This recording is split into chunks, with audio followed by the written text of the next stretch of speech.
Shalom pemirsa dimanapun Anda berada, berjumpa lagi dengan saya. Pada saat ini saya akan membawakan renungan untuk ibadah Rabu malam kita tanggal 6 Mei 2020 dengan judul Dupa Harum bagi Kristus. Mari kita tunduk kepala, kita berdoa. Bapa di surga, pada saat ini kami membutuhkan kuasa Roh-Mu yang kudus, oleh karena kami akan mendengar firman Tuhan dan hamba-Mu yang akan menyampaikan kebenaran ini. Inilah sebelum kami Bapa di dalam nama Tuhan Yesus. Amin.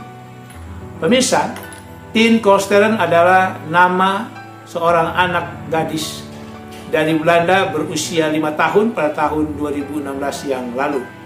Suatu kali Tien merasa tidak enak badan dan dia mual. Lalu suhunya diukur, suhunya naik mencapai 41 derajat Celcius. Dan orang tuanya membawanya ke dokter dan ke rumah sakit. Dan dokter memvonis dia bahwa Tien menderita kanker ganas di otaknya.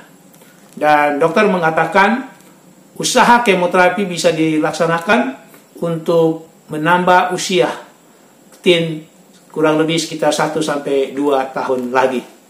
Lalu orang tua Tien sangat terpukul dan merasa sedih oleh karena kanker ganas yang diterima oleh anaknya. Tetapi luar biasanya pemirsa, anak kecil ini, Tien ini, dia tetap ceria. Pada kemo yang pertama, Tien bertanya kepada dokter yang merawatnya, apakah ada anak-anak seperti dia yang menderita kanker ganas di otaknya? Lalu dokter mengatakan bahwa ada banyak anak-anak yang seperti dia yang menderita kanker ganas di otaknya. Dan Tien bertanya lagi kepada dokter yang merawatnya, apakah mereka juga mendapatkan perawatan, penanganan seperti dia dari dokter dan rumah sakit? Lalu dokter melanjutkan pembicaraannya dengan mengatakan bahwa tidak setiap anak mempunyai orang tua yang diberkati seperti orang tua Tien.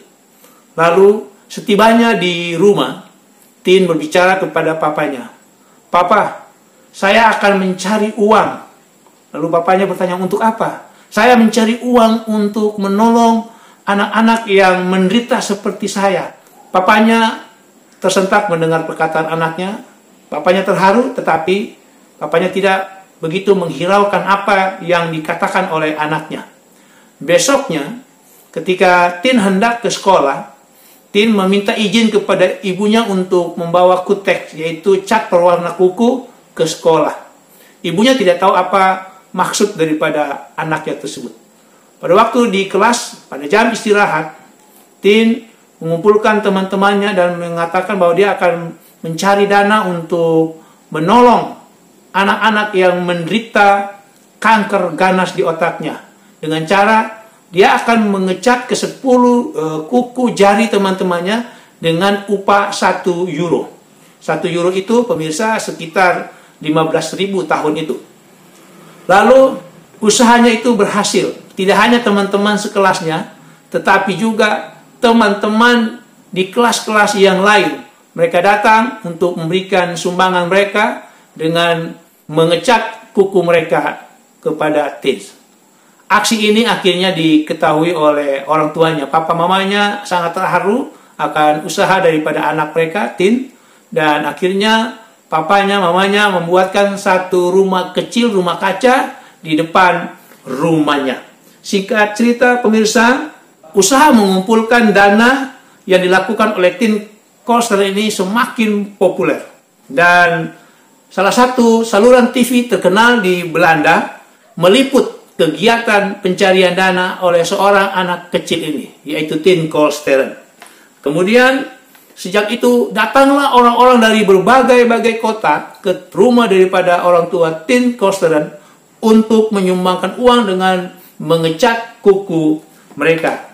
Tetapi pemirsa, mereka tidak lupa bahwa Tien ini adalah anak yang masih berusia 5 tahun dan mereka tahu bahwa Tien sesungguhnya sedang dalam kondisi sakit yang parah, yaitu kanker ganas di otaknya. Para donatur yang datang tahu diri. Banyak yang datang kepada Tien Kolsteren hanya menyodorkan 1 kuku jari mereka untuk dicat dan mereka memberikan uang sebesar 100 euro. Bahkan para selebriti dan orang-orang terkenal yang datang kepada Tim Kosterren memberikan bukan hanya 100 euro, tetapi mereka memberikan 1000 euro untuk satu jari kuku yang dicat. Saudara, Tim Kosterren, anak perempuan berusia 5 tahun ini, melakukan aksi amalnya itu dari awal tahun 2016 sampai bulan Mei 2017. Dan jumlah uang yang terkumpul 2,8 juta euro. Luar biasa pemirsa. Kalau kita kalikan 2,8 juta kali 15.000 pada saat itu artinya setara dengan 42 miliar rupiah. Dan dana itu dikumpulkan dan diserahkan kepada Palang Merah Belanda dengan satu keinginan daripada Tim Kosterren bahwa uang ini harus diberikan kepada anak-anak miskin di seluruh dunia untuk pengobatan atau penanganan oleh karena mereka menderita kanker ganas di otak. Dan akhirnya pemirsa, pada tanggal 8 Juli 2017 di pagi hari, Tim Kosterren meninggal dunia di rumahnya. Tim Kosterren hanya mencapai usia 6 tahun. Tetapi namanya dikenang orang sepanjang masa. Dengan usianya yang singkat, Tim Kosterren mampu membuat hidupnya berarti. Saudara-saudaraku yang diberkati Tuhan, dari cerita ini memberikan kita sebagai orang Kristen inspirasi. Apa yang saya bisa lakukan untuk orang-orang di sekitar kita yang membutuhkan pertolongan Tuhan melalui kita. Saudara, ayat renungan kita 2 Korintus pasal 2 ayat 14 sampai ayatnya yang ke-15. 2 Korintus 2 ayat 14 sampai ayatnya yang ke-15.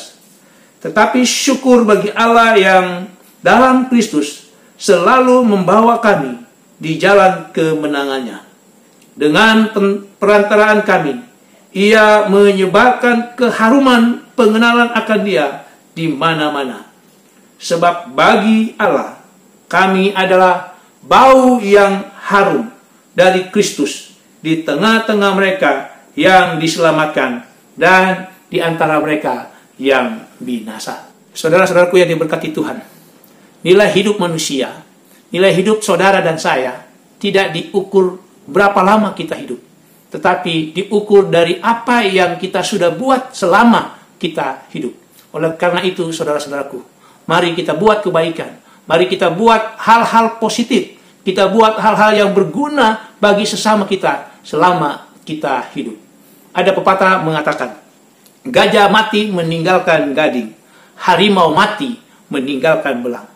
Manusia, saudara dan saya, mati meninggalkan nama baik atau meninggalkan nama yang buruk.